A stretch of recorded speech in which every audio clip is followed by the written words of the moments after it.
This next 6 weeks, we are going on a journey of awakening, and it is responding to the call of the soul.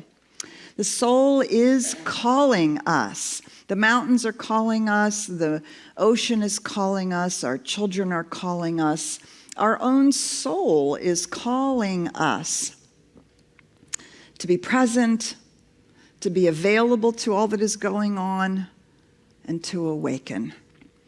And so we're starting our 6 weeks program, The Journey to Awakening, and we have as many people who want to be a part of it in home study groups.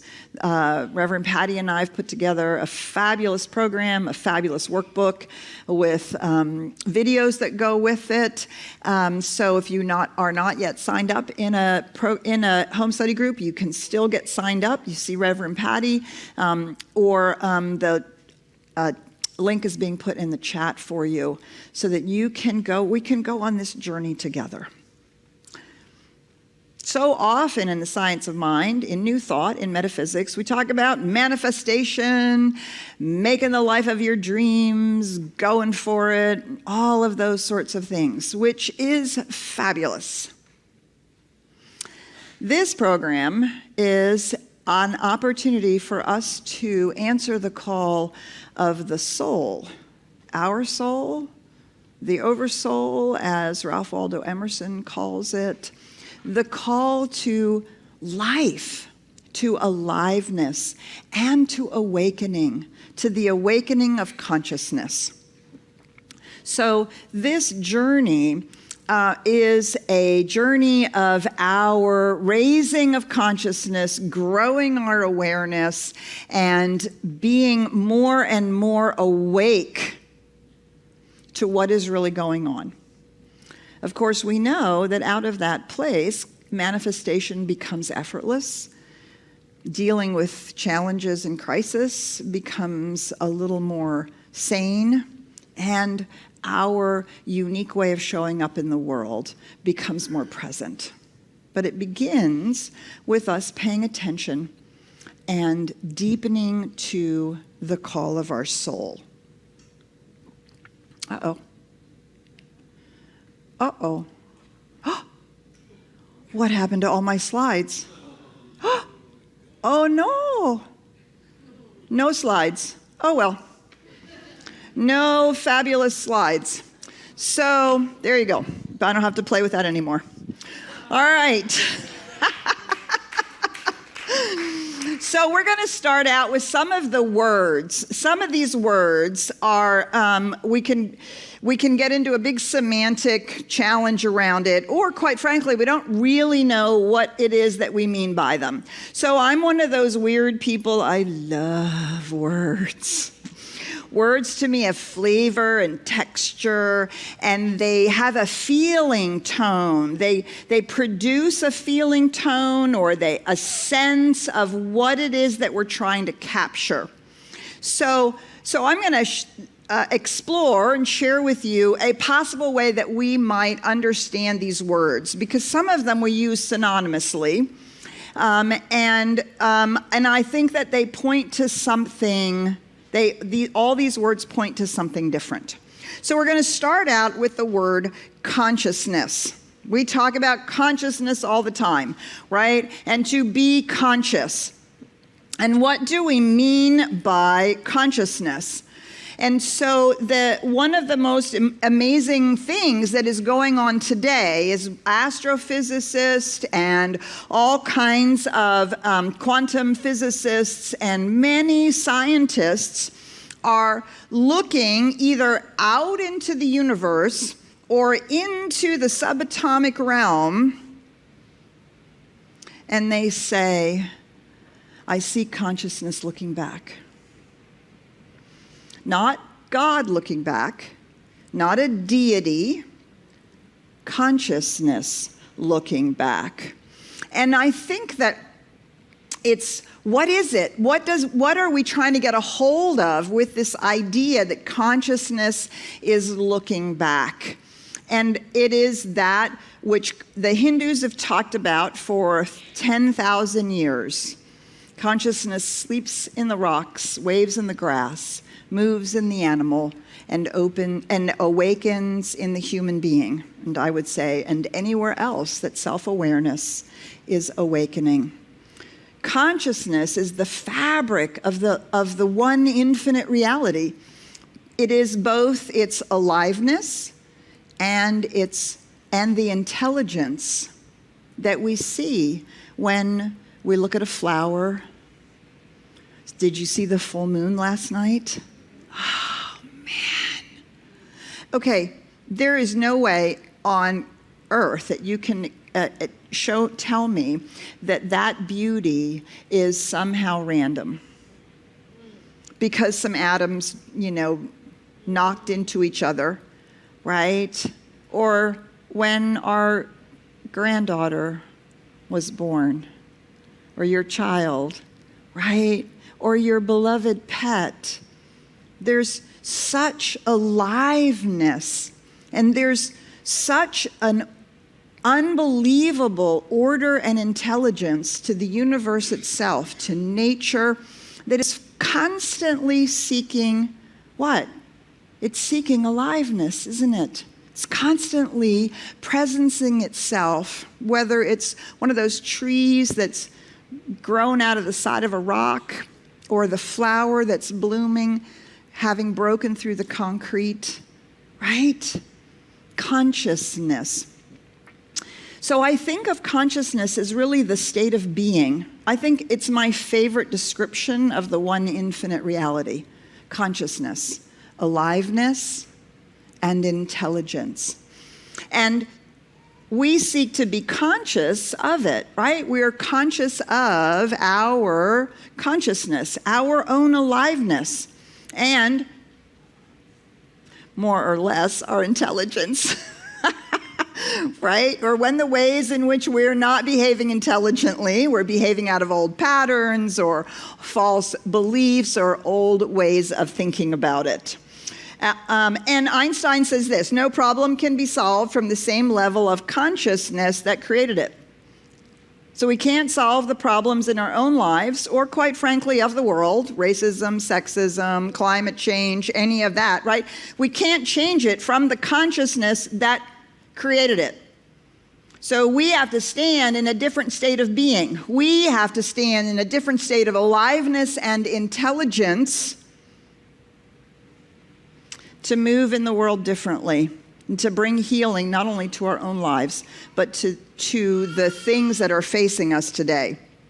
Les Brown says this: if you put yourself in a position where you have to stretch outside your comfort zone, then you are forced to expand your consciousness, right? You're stretching outside your comfort zone. Well, you may be freaked out and afraid, but don't you feel more alive? Right? Isn't that why we stretch out, or we go on those fabulous rides, or we do things that break up our life so that we can expand our own consciousness? Annie Besant writes this: death consists indeed in a repeated process of unrobing or unsheathing. So death is unrobing or unsheathing. The immortal part of us shakes off from itself, one after the other, its outer casings: body, psyche, memories, roles. Shakes them all off as the snake from its skin, the butterfly from its chrysalis, and emerges from one after another, passing into higher states of consciousness. So this journey of awakening is a recognition that we don't have to wait to die. We could continue our journey to moving into higher states of consciousness right where we are today. Awakening to more aliveness and more intelligence, both within and without. To be opening to this state of being. So now the other word that we use synonymously with consciousness is awareness. Awareness. And a lot of people use these terms synonymously. I do too. I have done it in the past. So I spent a lot of time this week going, What do I think is the difference between consciousness and awareness? How does it feel to me? How do I imagine that? And all the ways in which I've experienced awareness. And again, I'm not saying you have to use these definitions. Maybe you will call it something different, but there's a state of being that's aliveness and intelligence, right? It's the state of being. So I think of awareness as the field of being, the field in which this aliveness and intelligence is taking place. Every human has 4 endowments, Stephen Covey writes: self-awareness, conscience, independent will, and creative imagination. These give us the ultimate human freedom, the power to choose, to respond, and to change. That's, I think, what awareness gives us. It's the field in which we observe the state of being, or which state of being we may or may not be in. Are we in a state of being? Are we in a contracted state of being? Are we in an elevated state of being? Are we living in a consciousness of oneness? Or are we living in a consciousness of fear? Are we living in a consciousness of connection? Or are we living in a consciousness that says, not those people over there? Right? So our field of awareness, the field of being, I think of the awareness as that field in which we can observe, sense, feel, get an idea of what the state of being we might be in any given moment, and how high our vibrational rate may be, or how low, or how stuck, or how open. And those are the things that we awaken to, right? When we pay attention to in the field of awareness, when we pay attention to the state of our being, we have the opportunity to choose. What if I choose love instead of judgment? What if I choose forgiveness instead of withdrawal? What if I choose connection instead of fear? Do you see? Each and every time, having the ability to be aware of what's happening in our consciousness gives us the freedom and the ability to choose, to respond, to change. Rita Wilson says awareness is empowering, right? The first moment of any growth or change is the awareness that we'd like to be operating in our life differently, or from a different level of understanding, or a different level of consciousness. Eckhart Tolle says, awareness is the greatest agent for change. Right, so I think of consciousness as something that is present. It's aliveness and intelligence, and in that sense, it is. Whereas awareness gives us the opportunity to shift and change because we can see what is, or maybe what is not. Where when we are not in the state of being that we would like to be. Finally, our journey to awakening. What in the world does it mean? Awakening, to wake up, to be awake. Awakening. And so, again, spending some time with awakening. When do I feel like I'm awake? Okay, not just after 2 cups of coffee in the morning, right? But awake. For me, awakening or being awake is a combination of the two. The field of awareness and my ability to examine my state of consciousness, my state of being. So when we're awake, we are in the field observing our consciousness. We are in the field being present to what is going on, and we are noticing it. We're awake to it. I love the idea that this is an opportunity for us not to be on autopilot anymore, right? Not to just react, do what we've always done before, behave in the same way that we've always behaved, see it in the same way that we've always seen it, but to actually invite in this field of awareness, invite consciousness to reveal itself to us. Am I living at the level of consciousness that I say I want to be at? Am I? Or am I constantly gossiping or generally negative or overwhelmingly talking about, them, whoever them is, or in fear or worry? Do you see? By being awake, I get to see the disconnect between what's going on within me and the consciousness that is the truth of my being. Frank Herbert says, without change, something sleeps inside us and seldom awakes. The sleeper must awaken. That's the journey. That's the journey, the spiritual journey that we are on, is to awaken to who we are and to our consciousness and to our awareness and to what's going on around us and our participation and contribution to it. I remember meeting the Peace Pilgrim. If you don't know who the Peace Pilgrim is, in the 80s, she was walking thousands of miles across the United States, back and forth and around and all over, and for peace, and just walking for peace. My appointed work is to awaken the divine nature that is within, she says, right? To awaken to who we really are. To awaken to the consciousness that is available to us, to awaken to the aliveness and the intelligence that is not only the infinite, but it's actually the truth of our own being.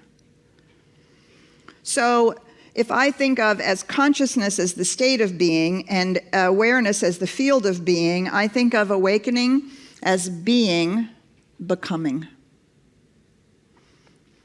Being becoming. We spend a lot of time wanting to be love and to be perfect and to be whole and to be complete. But the truth is that's the state of consciousness. It's not a state of expression. The state of consciousness, the state of being, is always moving into expression. That's the becoming part. So while it's true that we are individualized expressions of the one, we are forever becoming more and more and more of that, because we are forever awakening to this deeper truth and how it is that we are moving in the world from this place. Being, becoming. Being is forever becoming. And we're a place where that is happening. And we can be conscious of it. We can be aware of how being is seeking to become as us.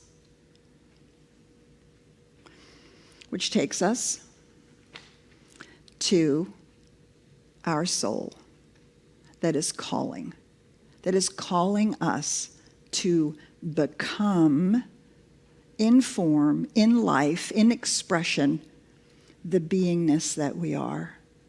Do you see? The becomingness is our expression, our outer life that is more and more and more evidence of the beingness that is the truth of who we are. Oh, and that's what we have to wake up to. We have to examine, when am I not being that? When is my consciousness, my awareness, my field, the vibrational rate in which we're living in, when is it not in alignment? This is the journey to awakening, is to wake up to when we are or when we're not becoming more aligned, more present, more truthful to this state of being that we are. And I think of that as the call of the soul.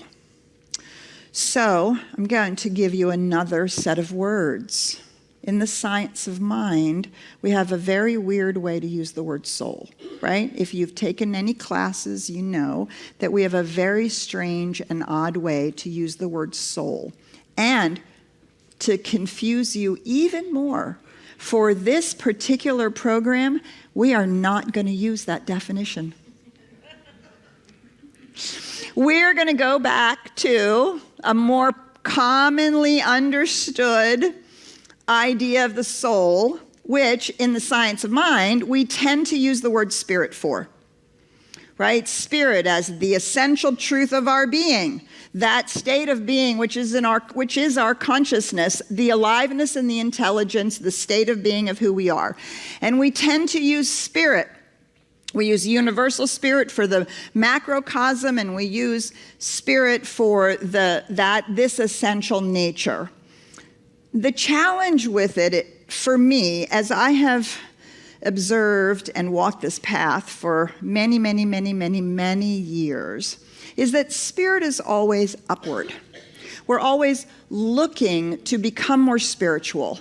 We are looking to bridge the gap between us and this thing that feels like it's outside of ourselves. We say, oh, my higher self. I'm trying to become my higher self, as if it were somehow standing back here and above us, which clearly means it's not us, right? Right? Because we've located it here.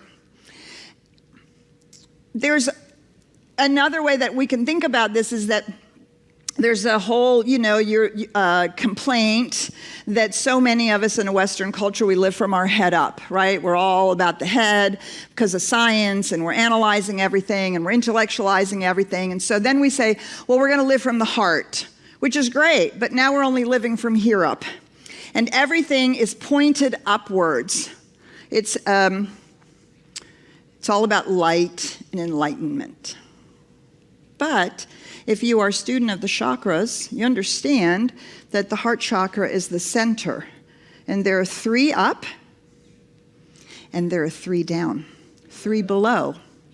And these 3 below, we tend to ignore in our spirituality because we're going up to the light, and we want to somehow transcend our humanness.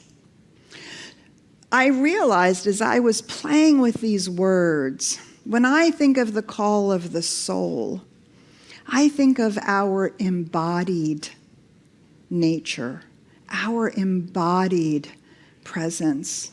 Do you see, in New Thought in the Science of Mind, we're not trying to get out of this life. We're not waiting for a reward afterwards because we were good. We're not waiting to melt into nirvana because we became enlightened. No, in the Science of Mind, in New Thought, it's about drawing it in and expressing it out into this world. We are not looking to go to heaven. We are looking to be heaven on earth. We are looking to stand in the place where we are, we are evidencing that in our embodied life, right? That means through the individualized expression that we are, with the very creative and insightful way in which we experience ourselves, with the raw power and energy of the universe that is flowing through us into life, embodied in life. And that, I think, is what the soul is calling us to. Our soul, not to leave this world, right? We have so much evidence when we can say, oh, we're not the earth, we're not those people, we're not them, we're enlightened. We have so much evidence of how that pulls us out of our care, our compassion,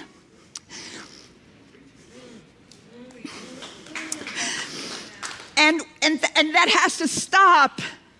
We have 2,000 years of the history, and before that, another 2,000 years of the history of always looking up and out. New Thought in the Science of Mind is bringing it in and out. Do you see the difference? And the soul is calling us to that. And every one of us does that differently.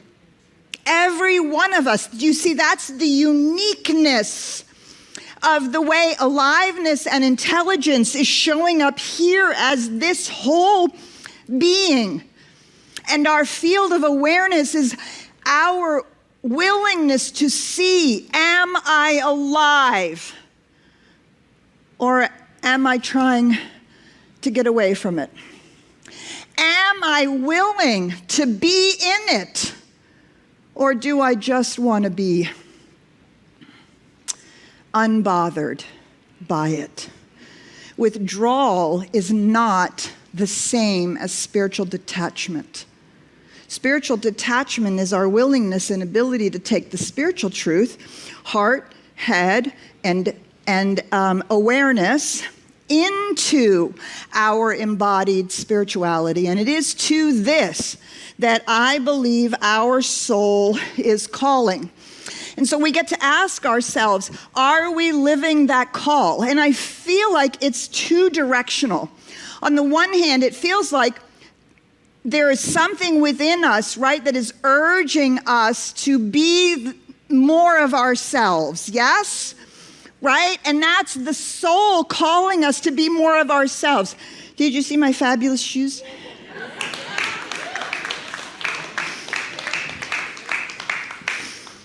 That is more of me, okay? Right? Right? Oh man, I could go on a whole tirade about that, but I won't. Okay, so there's something within us, right? And it's not a form. I'm being called to be a teacher. I'm being called to be an accountant. I'm being called to live in, it's not a form. Do you see? The calling is an expression, which then we play around with the forms. Which expressions are going to allow that to be more alive? Do you see? And then to me, it feels as though the cosmos is calling us to be that. Because when each one of us are that, we are actually expanding, expressing the infinite. So while we are being called from the inside, it's calling us as well from the outside. And when those two things meet, that's what Ernest Holmes speaks about as our desire. Not our wants, not our needs, not all the things we see on Facebook or in the advertisement that said, if you have this, you'll be more sexy. If you have that, you'll look more prosperous. If you have that, right, all those things, whether it's a promotion or this or that or whatever it is. No, the desire of our soul is when the urge, the inner urge of life and intelligence meets the call of life and intelligence. And when we are fully aware and awake to that, then we are living the soul's call. Then we are contributing. And I have experienced, and I believe it's true, that our lives have meaning and purpose.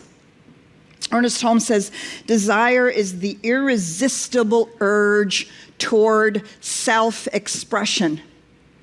The irresistible urge toward self-expression. Just look at a 3-year-old, right? And a 10-year-old, and a 15-year-old. And all the ways we try on who we're going to be, who we're becoming, all that urge to express, who am I? And then something, I don't know, happens, right?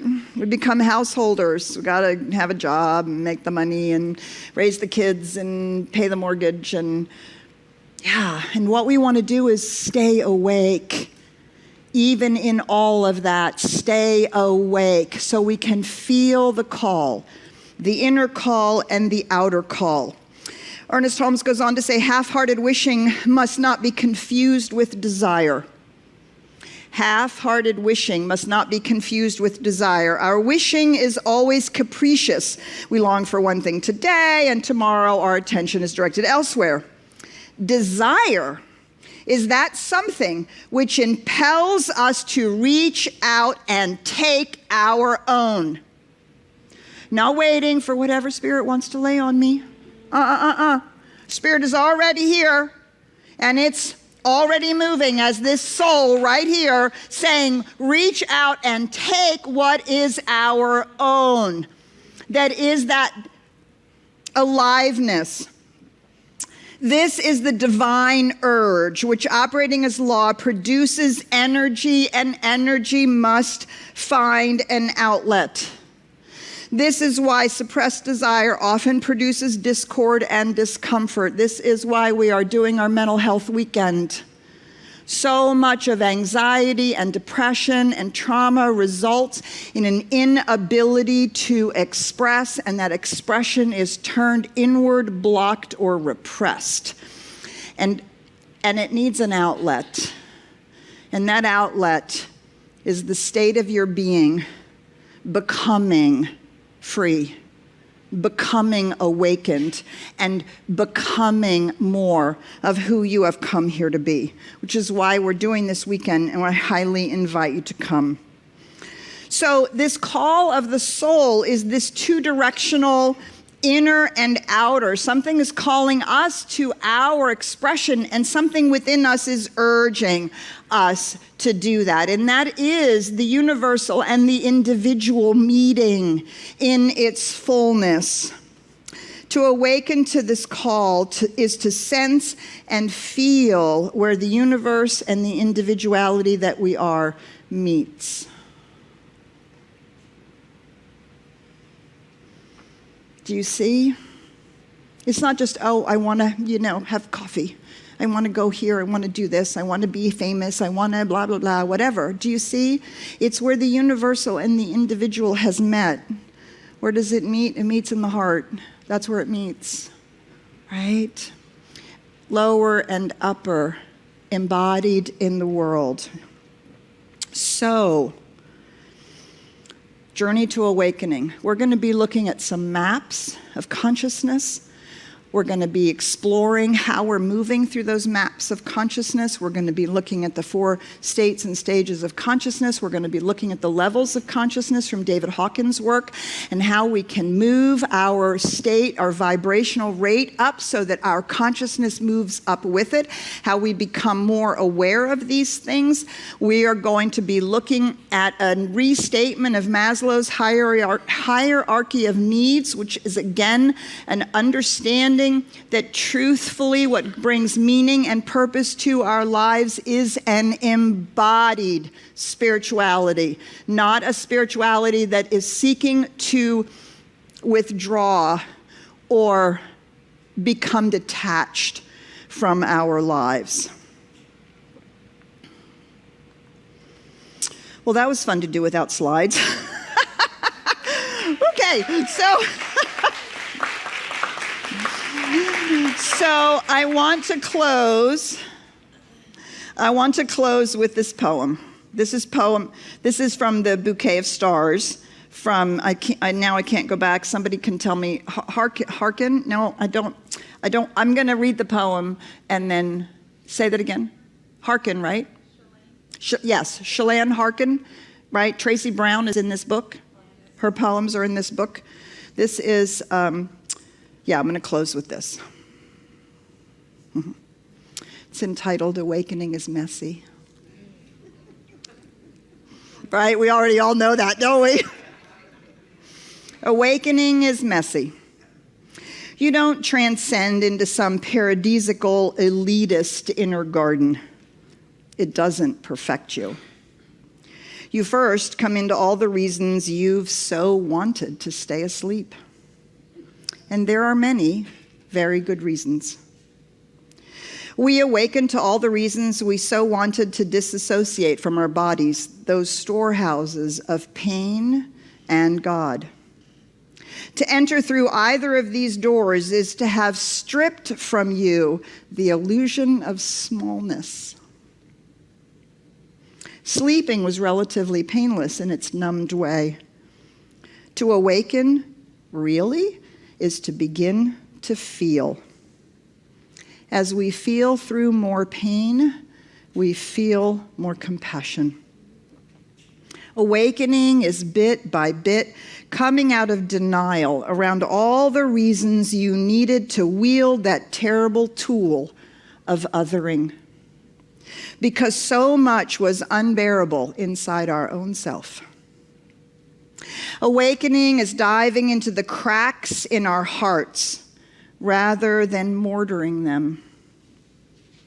It does not look like being perfectly empowered, seamlessly composed.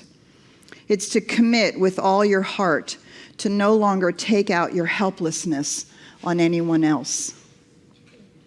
Awakening has nothing to do with stern, stoic spirituality. It has nothing to do with finally being aloof enough to not be impacted by the gifts of your beautiful feelings. Awakening isn't only for special people. We're all on our way toward coming out of the sleep cycle. Awakening is the, at times, compassless and often inglorious inner odyssey toward the rough ruby of all that is bruised and true in our hearts. It is a bushwhacking through a tangled history of acquired conditioning of all that we are not. Awakening is messy. Be not fooled. The myth that awakening looks anything like spiritual perfectionism is perhaps the best sleeping pill. And so it is.